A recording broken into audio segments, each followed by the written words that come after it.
Hello students, हमारे question में हम आगे बढ़ते हैं। 11.32 क्वेश्चन। फर्स्ट क्वेश्चन है obtain the de Broglie wavelength of a neutron of kinetic energy 150 electron volt. As you have seen in exercise 11.31 an electron beam of this energy is suitable for crystal diffraction experiments. Would a neutron beam of the same energy be equally suitable? Explain. First चीज़ हमें दे रखी है कि हमारे पास जो neutron है जिसकी हमें ऑलरेडी काइनेटिक एनर्जी दे रखी है, और हमें क्या चाहिए यहाँ पर कि ये जो हमारा न्यूट्रॉन है क्या वो डिफ्रैक्शन एक्सपेरिमेंट के लिए सूटेबल है। तो उसके लिए हमें ये चेक करना पड़ेगा कि उसकी वेवलेंथ कितनी है, क्योंकि हमें नॉर्मली जो इंटर एटॉमिक जो डिस्टेंस है वो पता होता है, दैट इज़ अबाउट 1 एंगस्ट्रॉम है।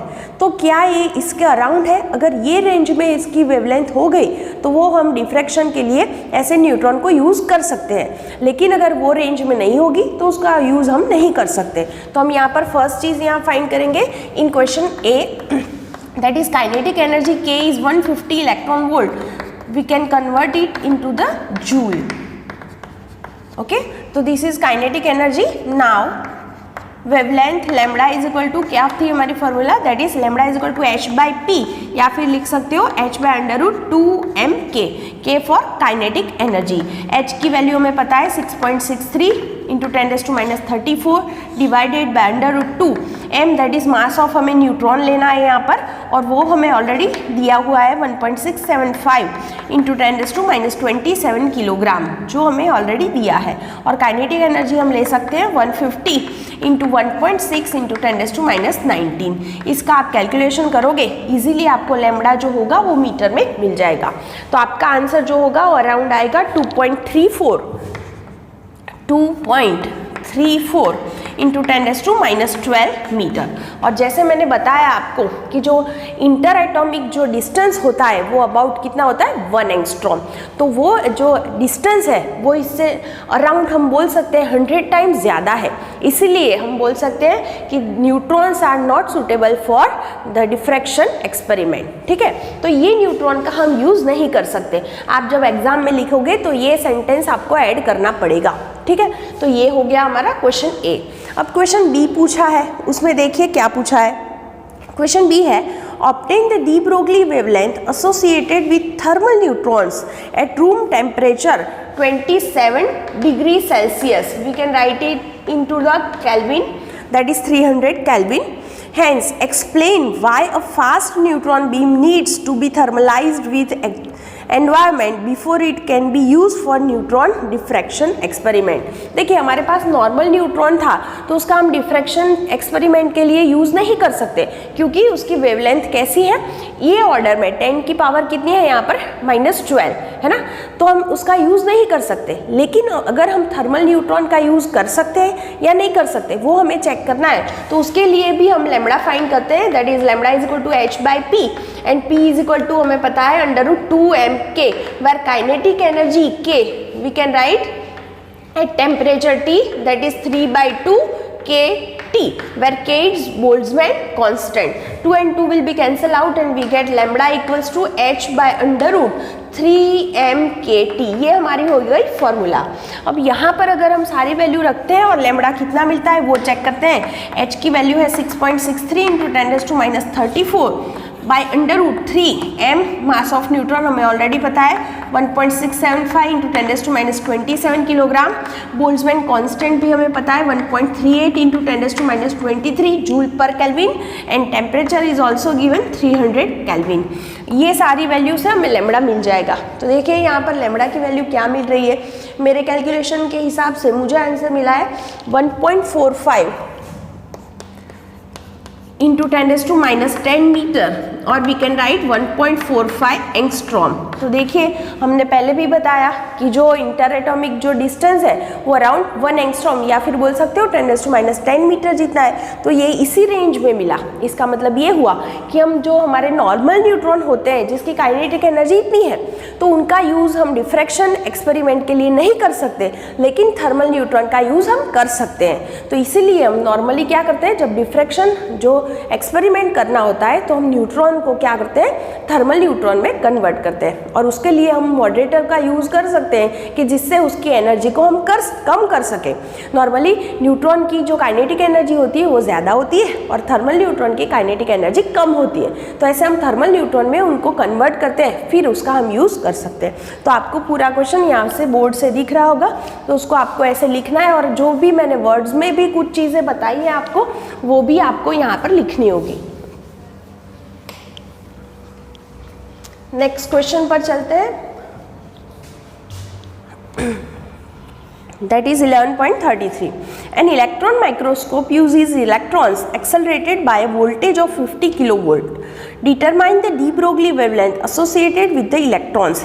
If other factors such as numerical aperture etc. are taken to be roughly the same, how does the resolving power of an electron microscope compare with that of an optical microscope which uses yellow light? देखिए यहाँ पर हमारे पास electron microscope है और उसमें हमने कितने voltage apply किए, 50 किलो वोल्ट।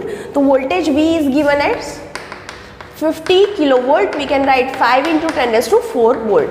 अगर इतना वोल्टेज है तो उसके अकॉर्डिंग इलेक्ट्रॉन की वेवलेंथ क्या होगी, तो lambda of electron, lambda is equal to, फिर से क्या फॉर्मूला हम लिख सकते हैं, h/p and P that is under root 2mk, where we can write kinetic energy as EV, है ना, 1/2 mv² is equal to E into V। तो अब हमारे पास ये सारी वैल्यू है, 2m, m that is mass of electron, that is 9.1 × 10⁻31, EB पता है हमें 1.6 × 10⁻19, V वोल्टेज है वो है 5 × 10⁴। तो यहाँ से हमें इजीली जो है वो लैम्बडा ऑफ इलेक्ट्रॉन मिल जाएगा।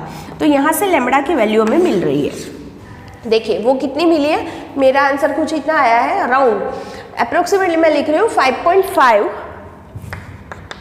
× 10⁻12। तो हम इलेक्ट्रॉन माइक्रोस्कोप में जो यूज़ कर रहे हैं इलेक्ट्रॉन बीम, तो उसकी जो वेवलेंथ है वो हमें इतनी मिली है। अब हम ऑप्टिकल माइक्रोस्कोप की बात करते हैं, तो जो हमारे पास येलो लाइट है उसकी जो वेवलेंथ होती है वो नॉर्मली होती है 550 नैनोमीटर, मतलब 550 × 10⁻9 metre.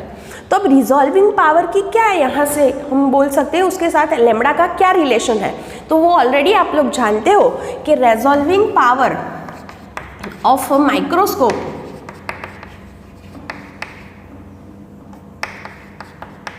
Is inversely proportional to lambda.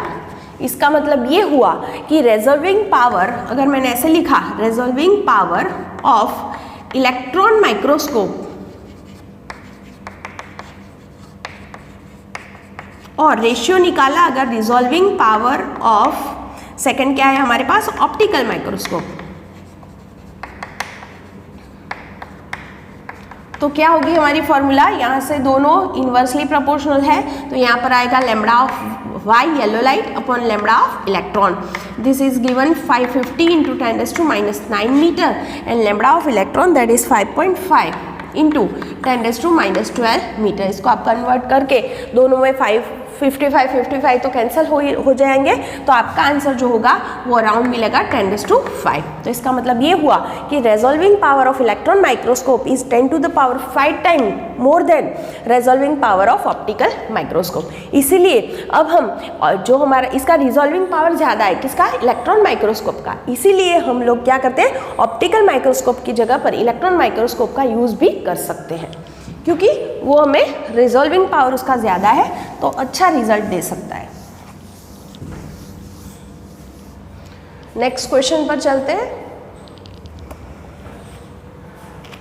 Yes, the wavelength of a probe is रफली a measure of the size of a structure that it can probe in some detail. The quark structure of proton and neutron appears at minute length scale of 10⁻⁻15 meter or less. This structure was first probed in early 1970s using high energy electron beams produced by a linear accelerator at Stanford, USA. Guess what might have been the order of energy of these electron beams? Rest mass of energy of electron equals to 0.511 mega electron volt. देखिए यहाँ पर जो है वो हमें कौन सी चीज़ दे रखी है, that is rest mass energy.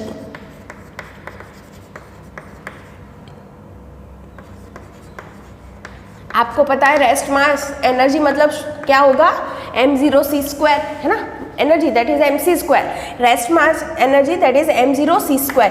इसकी वैल्यू ऑलरेडी हमें दी है 0.511 mega electron volt. Mega electron volt है, उसको आप जो है वो जूल में कन्वर्ट कर सकते हैं। जूल में कन्वर्ट करने के लिए क्या करेंगे आप, मेगा को 10⁶ लिखेंगे और इलेक्ट्रॉन वोल्ट को जूल में कन्वर्ट करेंगे। अब ये हो गई हमारी ये फॉर्मूला। अब सेकेंड चीज़ हमारे पास ये है कि टोटल एनर्जी की फॉर्मूला हमें आइंस्टाइन ने दी थी। वो क्या थी energy, E = √p² plus m0² c⁴। तो यहाँ पर पहली चीज़ हमें क्या चाहिए, P, एंड P यहाँ पर कैसे आप फाइंड करोगे, P = क्या फॉर्मूला आप ले सकते हो, h/λ, where λ is 10⁻⁻15 metre given. तो नाउ P = क्या होगी हमारी फॉर्मूला, h/λ। h की वैल्यू है 6.63 × 10⁻34 और जो लैम्बडा है वो 10⁻15 ऑलरेडी दिया हुआ है। तो आपका जो आंसर होगा वो P का क्या होगा, 6.63 × 10⁻⁻ कितना हो जाएगा, -19, है ना, किलोग्राम मीटर पर सेकेंड। तो ये हो गया P। नाउ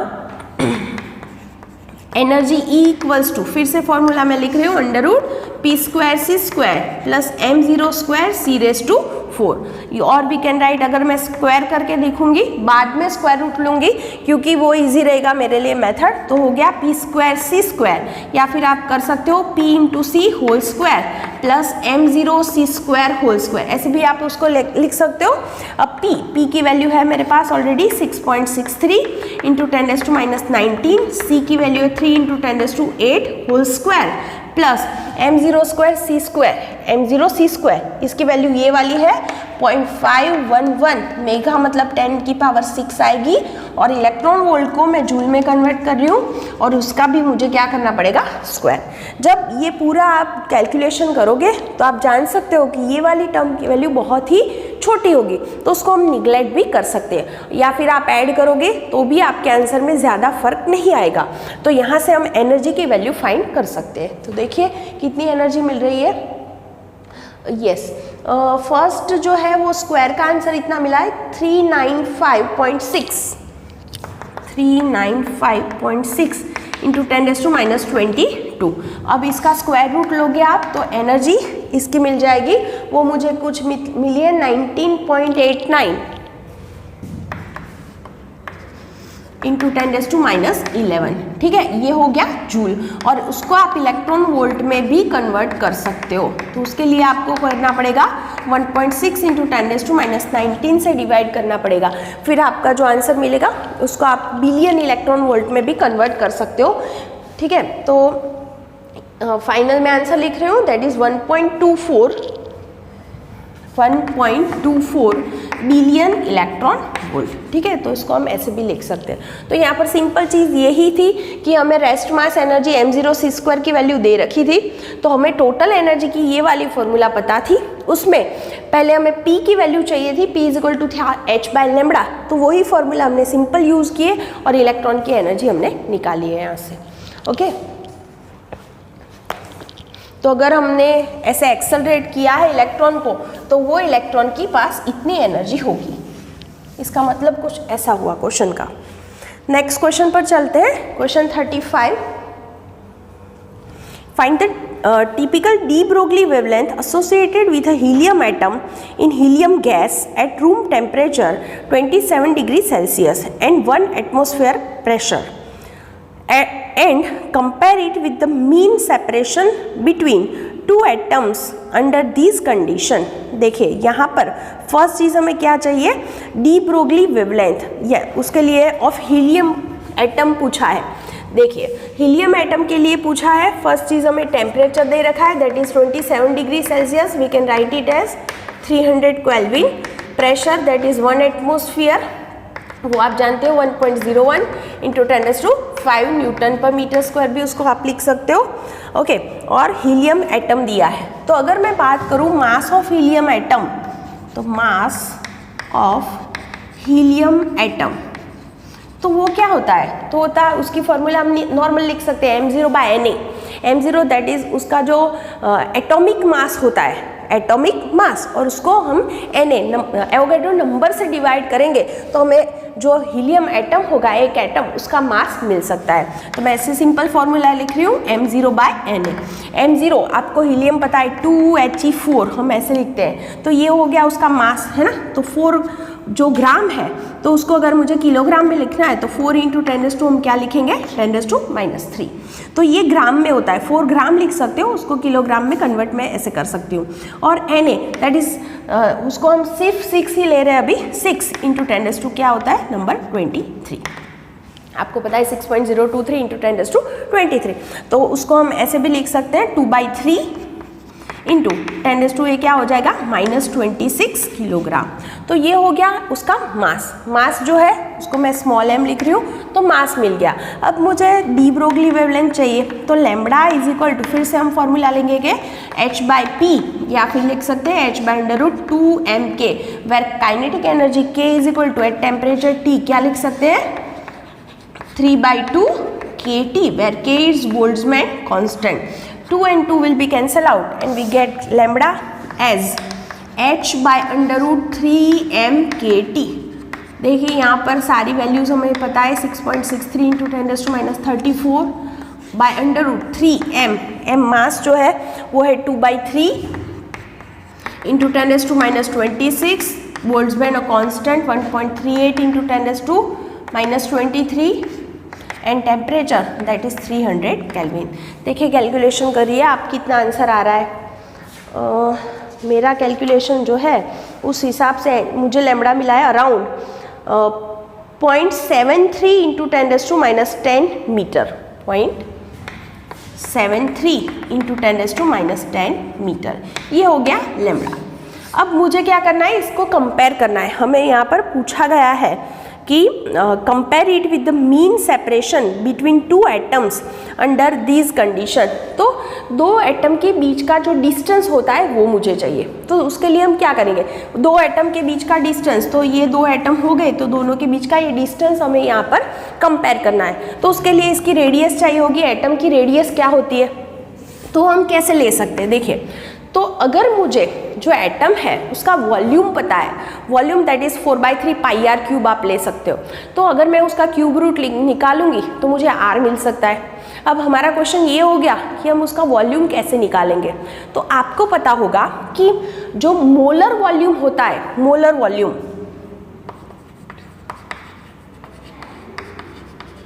तो मोलर वॉल्यूम हम कैसे फाइंड करते हैं। तो मोलर मतलब एक मोल में कितने एटम्स होते हैं, that is Na, Avogadro number जितने। तो अगर मैं ऐसा करूं कि एक का वॉल्यूम जो होता है एक एटम का, दैट इज 4/3 πr³, उसको टोटल नंबर ऑफ एटम से मल्टीप्लाई करूं, मतलब ऐसा हुआ ना कि अगर मेरे पास एक एटम होता तो उसका वॉल्यूम होता 4/3 πr³ और टोटल उसमें कितने एटम्स होते हैं एक मोल में, Na जितने, तो टोटल वॉल्यूम कितना हो जाएगा, Na × 4/3 πr³। तो ये दोनों को आप मल्टीप्लाई करोगे तो आपको क्या मिल सकता है, मोलर वॉल्यूम। तो मोलर वॉल्यूम की क्या हो गई formula, that is Na × 4/3 πr³, ऐसे आप लिख सकते हो। तो वो हमें मोलर वॉल्यूम दे सकता है। तो इससे अगर मैं फॉर्मूला बनाऊं तो उससे अगर मुझे R की वैल्यू चाहिए तो R = मुझे क्या करना पड़ेगा, इसका क्यूब रूट लेना पड़ेगा। किस टर्म का, तो हम ऐसे कर सकते हैं, अगर मैंने 4/3 पाई को यहाँ पर निगलेक्ट किया है क्योंकि वो टर्म छोटी होगी, तो इसको अगर मैं निगलेक्ट करूँगी तो उसको सिर्फ मोलर वॉल्यूम को हम Na से डिवाइड करेंगे तो हमें R मिल सकता है कि नहीं मिल सकता। अब मोलार वॉल्यूम कैसे फाइंड करोगे, ये हमारा ये इक्वेशन तो बन गया। तो उसके लिए हमें ये पता है, ऐसा आपने फॉर्मूला सुना होगा, PV = μRT एंड फॉर 1 मोल μ = हम 1 ले सकते हैं, है ना। तो अगर मैं ऐसे करूँ तो V = मेरे पास क्या हो गई फॉर्मूला, RT/P हो गया। तो यहाँ से हमें वॉल्यूम मिल सकता है, तो इसका हम यहाँ पर यूज़ करेंगे, बस इतना ही है। तो ये जो है सेकेंड चीज़, अगर आपको R की वैल्यू नहीं याद है तो आप ऐसे भी कर सकते हो, R is equal to NA into K, याद होगा आपको, है ना। तो R की जगह पर क्या आप लिख सकते हो, NA इंटू के। ये 11th में हमने ये सारी फॉर्मूलाज डिराइव की हुई है। तो यहाँ पर ये चीज़ का हम यूज कर सकते हैं in equation 1। Then we can write R equals to, क्या होगी फॉर्मूला, मोलार वॉल्यूम की जगह पर आप ये फॉर्मूला रखोगे, क्या है, NA के T by P by NA था और उसका क्यूब रूट निकालना था, तो ये दोनों कैंसिल आउट हो गया। K की वैल्यू है 1.38 इंटू 10⁻23। बोल्ट्जमैन कांस्टेंट मैंने रख दिया, टेम्परेचर 300 है, ये है 1.01 इंटू 10⁵, और इसका फिर हम क्यूब रूट निकालेंगे तो R की वैल्यू में मिल जाएगी। देखिए मेरा आंसर जो है वो मिला है मुझे around 3.4 into 10⁻⁹ metre, 3.4 into 10⁻⁹ metre. तो देखिए यहाँ पर R जो है वो लैम्बडा से बहुत ही ज़्यादा है, आप बोल सकते हो। इसका मतलब ये हुआ कि ये जो डिस्टेंस है उससे लैम्बडा आपको ज़्यादा मिला है। तो यहाँ पर एक ही चीज़ आपको समझनी थी, ये तो सिंपल चीज़ थी कि हमने जो हीलियम एटम था उसका मास आपने ऐसे निकाल लिया, फिर लैम्बडा की वैल्यू की बात की, तो ये तो सिंपल फॉर्मूला थी। नेक्स्ट चीज़ यही थी सिंपल कि मोलार वॉल्यूम जो होता है उसका मतलब होता है टोटल जो नंबर ऑफ एटम्स है उनका वॉल्यूम लेना टोटल। तो एक का था 4/3 पाई आर क्यूब, उसको मैंने Na से मल्टीप्लाई किया तो टोटल मोलार वॉल्यूम मुझे मिल गया, तो उससे मुझे रेडियस R मिल जाएगा, है ना। तो ये फॉर्मूला में वॉल्यूम कैसे निकाला, तो मेरे पास ये सिंपल फॉर्मूला थी, PV is equal to mu RT, या फिर आप लिख सकते हो PV is equal to NKT, है ना, where N equals to NA। तो यहाँ पर ये फॉर्मूला आप यूज़ कर सकते हो और अपना आंसर जो है वो ऐसे निकाल सकते हो। तो पूरा बोर्ड आपको दिख रहा है तो ऐसे लिख लेना।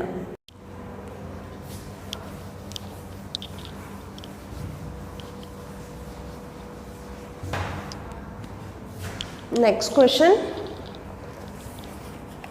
36.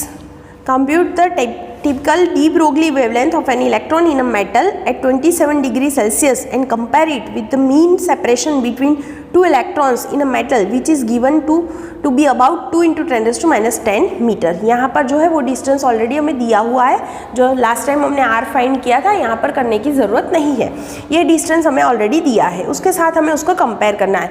सिंपल चीज़ है, इलेक्ट्रॉन है और कितने टेम्परेचर पर है, 27 डिग्री सेल्सियस। तो at temperature T equals to 27 degree Celsius that is 300 kelvin, the de Broglie wavelength lambda is equal to h/p and P is equal to √2mk। मैं बार बार ये फॉर्मूला लिख रही हूँ जिससे आपको वो याद रह जाएगी। पर kinetic energy is 3/2 kT, 2 and 2 will be cancel out. तो यहाँ पर हमारे पास आंसर मिल गया √3mkT। तो यहाँ से h की वैल्यू लिखेंगे 6.63 into 10⁻34 divided by 3m। m electron के लिए पूछा है तो मास होगा उसका 9.1 इंटू 10⁻31 किलोग्राम। k की वैल्यू है 1.38 इंटू 10⁻23 और जो टेम्परेचर है वो है 300 केल्विन। तो देखिए आपको लैम्बडा कितना मिल रहा है यहाँ पर, यस लैम्बडा है 6.2 इंटू 10⁻9 मीटर, 6.2 इंटू 10⁻9 मीटर। अब मुझे R की वैल्यू दे रखी है दैट इज 2 इंटू 10⁻10 मीटर। तो यहाँ पर दोनों को कंपेयर करने के लिए लैम्बडा और R का अगर मैं रेशियो निकालूंगी तो 6.2 इंटू 10⁻9 को मैं 2 इंटू 10⁻10 से डिवाइड करूँगी तो मेरा आंसर कितना मिलेगा 31। मतलब जो वेवलेंथ है वो जो डिस्टेंस है उससे 31 टाइम्स ज़्यादा है, ये आप यहाँ से बोल सकते हो। तो उसको आपको ऐसे लिखना है। अब हम नेक्स्ट क्वेश्चन पर चलते हैं, दैट इज क्वेश्चन 37।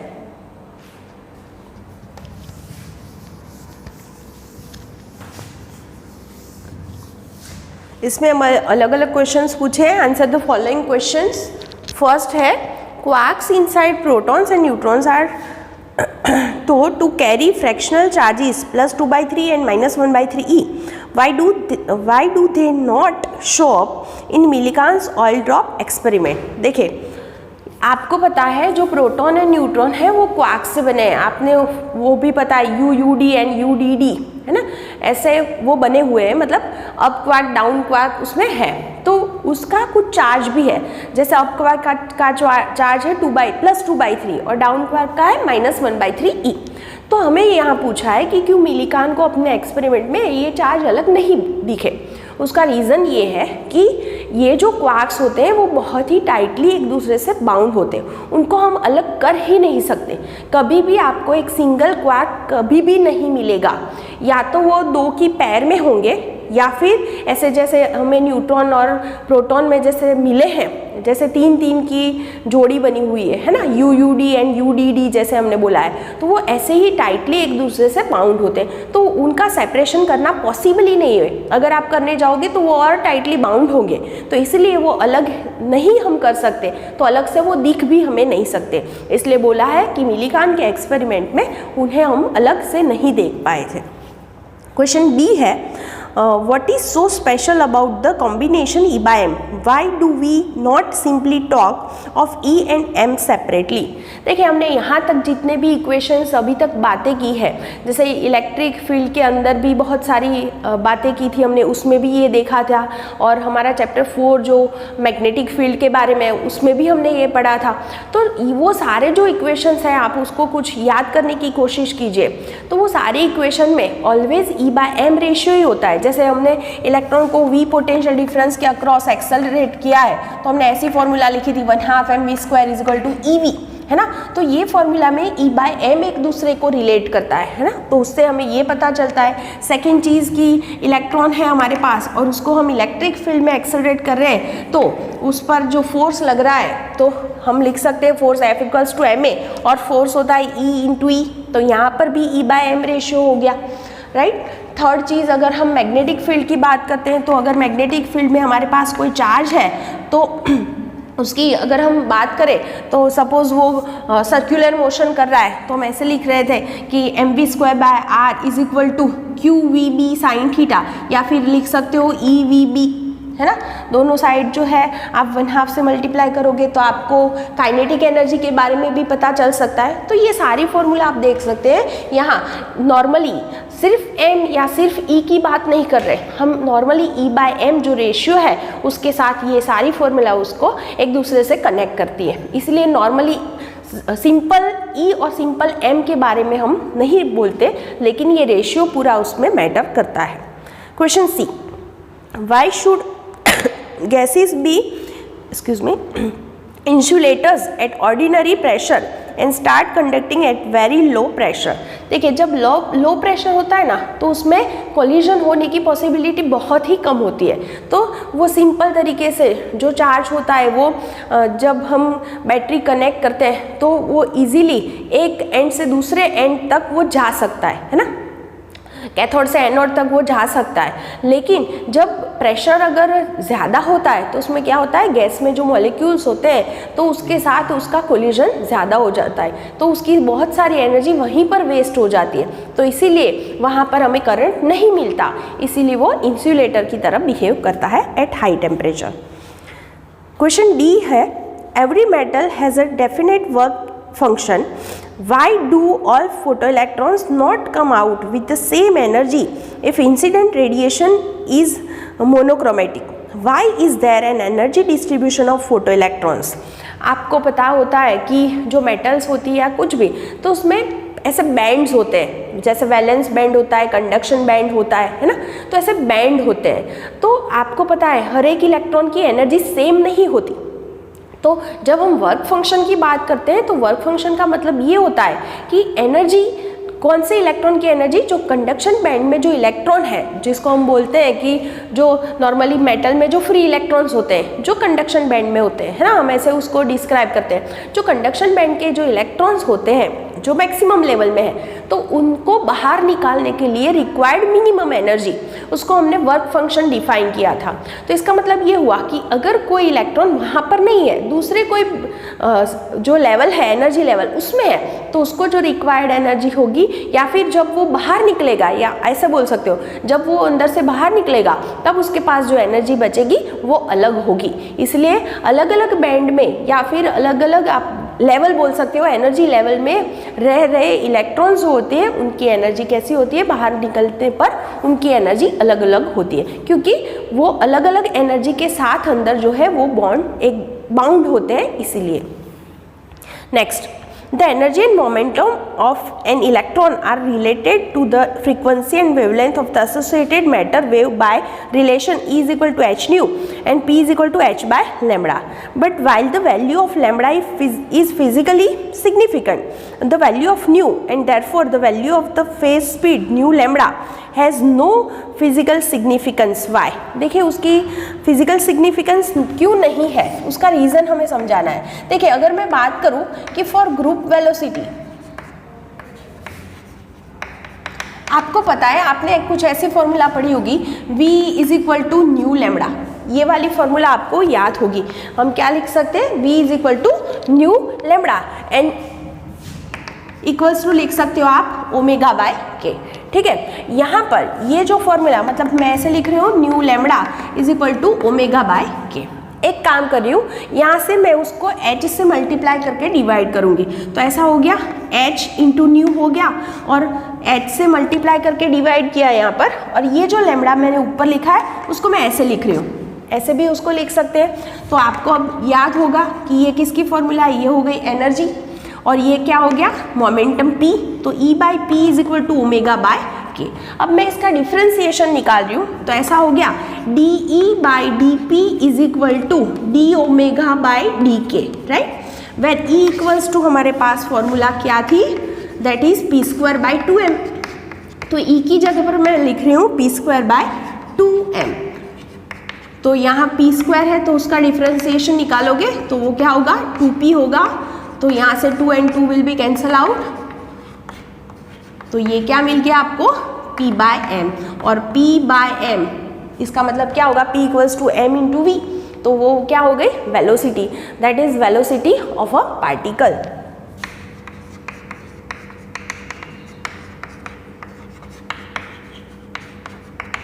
इसलिए हम बोल सकते हैं कि सिग्निफिकेंट वैल्यू इसकी नहीं होने पर भी हमें ये आंसर यहाँ पर मिल सकता है। सिंपल हमने इतना ही किया है कि ग्रुप वेलोसिटी की ये फॉर्मूला थी, उसको हमने एनर्जी और मोमेंटम के फॉर्म में कन्वर्ट किया, और उससे हमने ये चीज़ जो है वो हमें जो भी पूछा था वो हमने यहाँ पर प्रूव कर लिया। ओके, तो हमारा जो चैप्टर है चैप्टर 11 यहाँ पर ख़त्म होता है। अच्छे से इसको रिवाइज करते रहना।